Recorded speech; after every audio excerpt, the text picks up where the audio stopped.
Si nous voulons vivre le mystère de la résurrection, faire de notre vie tout entière une victoire sur la mort pour affirmer la plénitude de la vie en Jésus, il nous faut prier pour les autres, prier sur nos malades, prier pour les serviteurs, nos serviteurs si nous en avons, pour les enfants confiés à nos soins, pour chaque personne rencontrée. Parce que justement, tout ce que nous avons à faire, c'est de susciter, c'est de faire naître, c'est de révéler, c'est de communiquer cette plénitude de vie qui jaillit à la croix où Jésus a vaincu la mort par sa mort.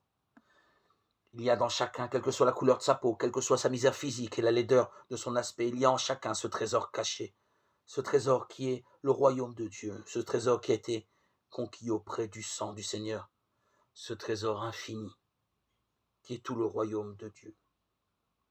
Et c'est cela qu'il faut sauver, c'est cela qu'il faut réveiller, c'est cela qu'il faut susciter, c'est cela qu'il faut enfanter.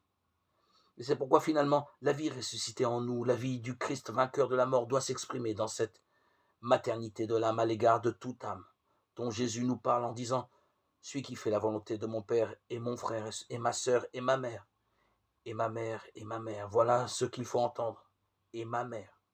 C'est cela être chrétien, être la mère du Christ. Lui donner un berceau tout neuf dans notre cœur en suscitant la vie dans l'âme des autres.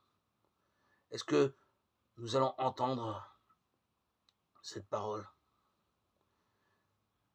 Celui qui fait la volonté de mon Père et ma mère et ma mère.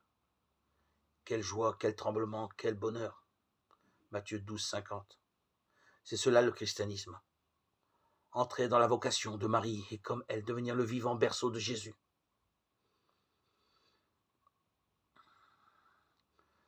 Nous avons apporté la vie en faisant oraison sur les autres, en rendant visite à chacun, dont toute âme est le sanctuaire, et en essayant, dominant notre fatigue, nos humeurs, nos antipathies, nos ressentiments, de vaincre en nous les forces de la nature, de vaincre en nous les éléments du monde, de vaincre en nous la mort, afin que Jésus apparaisse vraiment, à travers notre visage et à travers toute notre vie, comme le prince de la vie.